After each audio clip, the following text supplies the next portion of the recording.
अभिनेता अरविंद अकेला कल्लू जी का आगमन हो चुका है।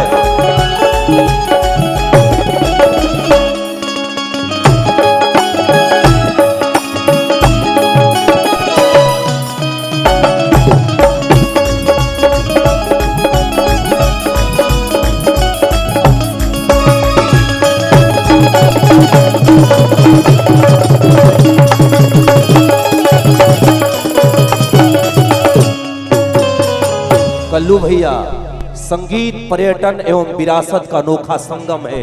इसकी दिव्यता और भव्यता को प्रणाम करता हूं और आइए आपके बीच में, आपके दिलों पर राज करने वाले, आपके हरांगन में भोजपुरी की विधा को जगाने वाले और भोजपुरी को अंतर्राष्ट्रीय पटल तक सफर कराने वाले अरविंद अकेला कल्लू जी आपके बीच में आ गए हैं। सूरज की रूह, चांद का चेहरा है कल्लू, जुगनू है, तितलिया है, कलेजा है कल्लू।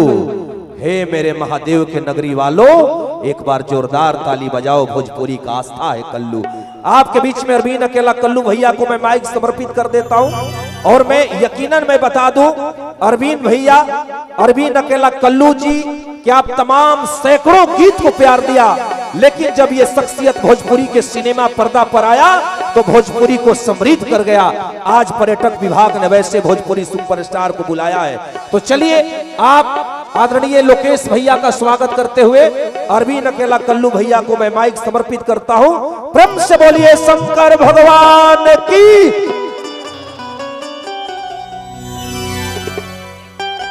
हेलो हेलो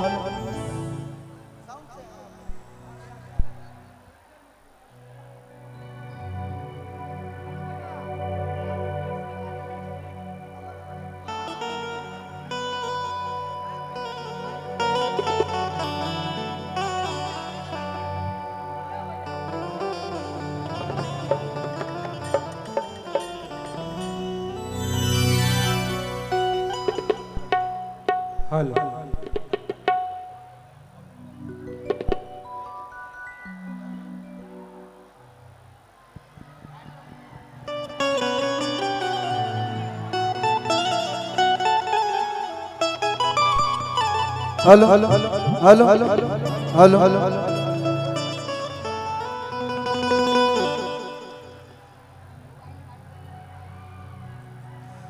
प्रेम से बोले गुप्ता बाबा की। ओम नमः पार्वती पते हारा हारा।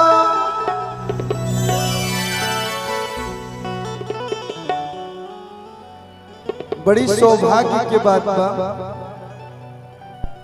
हर कलाकार खातिर जैसन अवसर मिले जहां पे खुद बाबा विराजमान हो, जहां पे लाखों लोग दर्शन करे आवे और वो दरबार में, वो बाबा के दरबार में हमनी के भजन सुनावे के मौका मिले। बहुत बहुत धन्यवाद पर्यटन विभाग बिहार सरकार के। एक बार हम चाहे जोरदार ताली बजा के आप लोग स्वागत कर लो। कितना सुंदर कार्यक्रम करते, जोरदार ताली बजा दी लोग आप लोग। और बहुत बहुत धन्यवाद आप लोग का जो आप लोगों ने हमें आमंत्रित किया।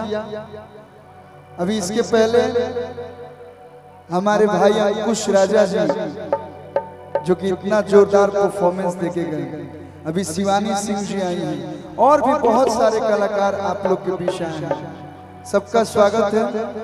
तो जितना लोग बाबा के दरबार में उपस्थित बा, ये चिनारी के पावन पवित्र धरती पे सब लोग के हम अरविंद अकेला कल्लू एजे से बार बार प्रणाम करतनी, गोड़ छू के गोड़ लागतनी। आशीर्वाद आप लोग कैसे बनल रहो। हेलो हेलो हेलो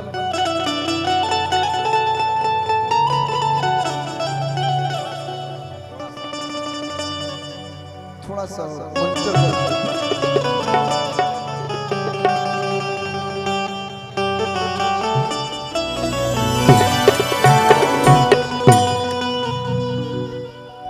हम भी कहीं बाहर के नहीं की। हमारे बगल किला में घर पर बक्सर, बक्सर आप लोग नाम सुनने वाले लोग ना। बक्सर से लोग जल लेके बड़ा बाबा के दरबार में आवेला, बाबा के दर्शन पावेला और जोन भी मनोकामना होला बाबा ओकरा के पूरा करीना। तो जितना भी भक्त ये जो उपस्थित बानी सब लोग के बाबा मनोकामना पूर्ण करस। और आई बाबा के बहुत ही प्यारा सा भजन आप लोग के सुनावे जाते हैं।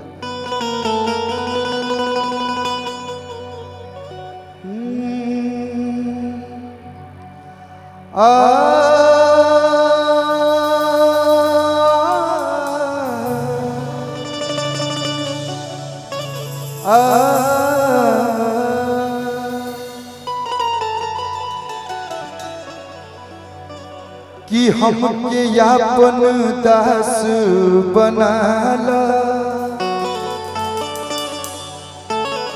विनती करी हजार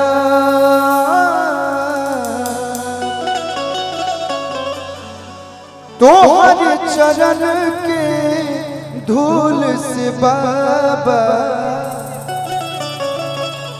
बनी तकदीर हमार।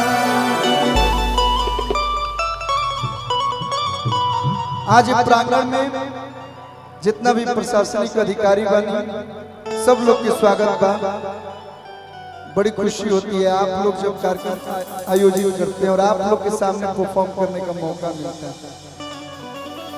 ये धाम के बारे में क्यों नहीं के जानत, लेकिन हमारा गाना के माध्यम से भैया अरे धनुबाच नारी जहां धनुबाच नारी जहां बाट गुप्त धाम जी। चेनारी में जेकर भी जन्म भइल बा बहुत सौभाग्य वाला बा बाकी ना। एक बार चेनारी की धरती का दिल जोरदार ताली आप लोग बजा दीजिए। वाह कि धनुबाच नारी जहां बाट गुप्त धाम जी। दर्शन करे खातिर यही जा दर्शन करे खातिर जहां जुटे लोग तमाम जी। दर्शन करे खातिर जहां जुटे लोग तमाम जी। धनुबाच नारी जहां धनुबाच नारी जहां बाट गुप्त धाम जी। धनुबाच नारी जहां बाट गुप्त धाम जी। दर्शन करे खातिर जहां जुटे लोग तमाम जी। दर्शन करे खातिर जहां जुटे लोग तमाम जी।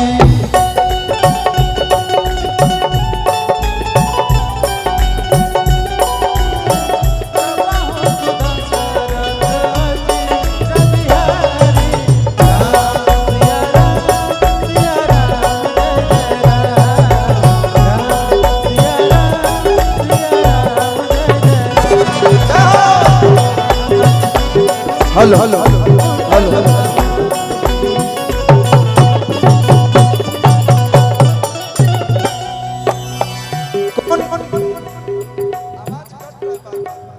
हेलो हेलो कौन नहीं जानता है गुप्ता धाम की कहानी? कौन नहीं जानता है? दुनिया जहान गुणगान करे जे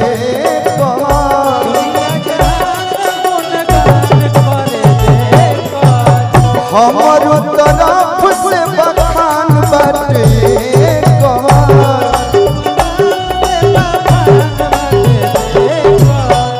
दुनिया जहान गुणगान करे जे हमर तरफ से बखान बाटे।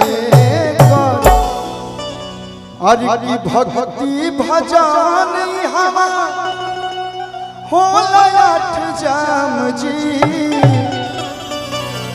भक्ति भजन जहां होला आठ जाम जी। दर्शन करे खातिर हवा जुटे लोग तमाम। दर्शन करे खातिर हवा जुटे लोग तमाम।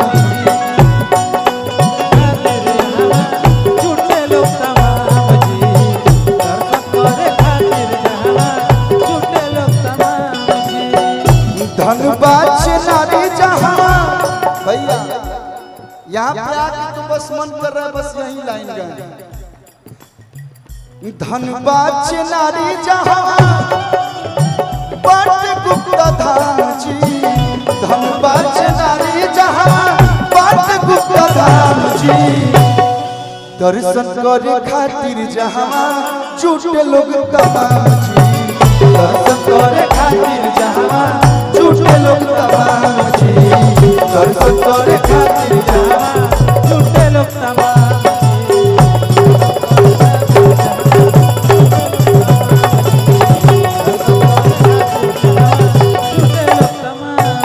गुप्ता बाबा की जयकारी जो है ना बहुत कम कान में आवता।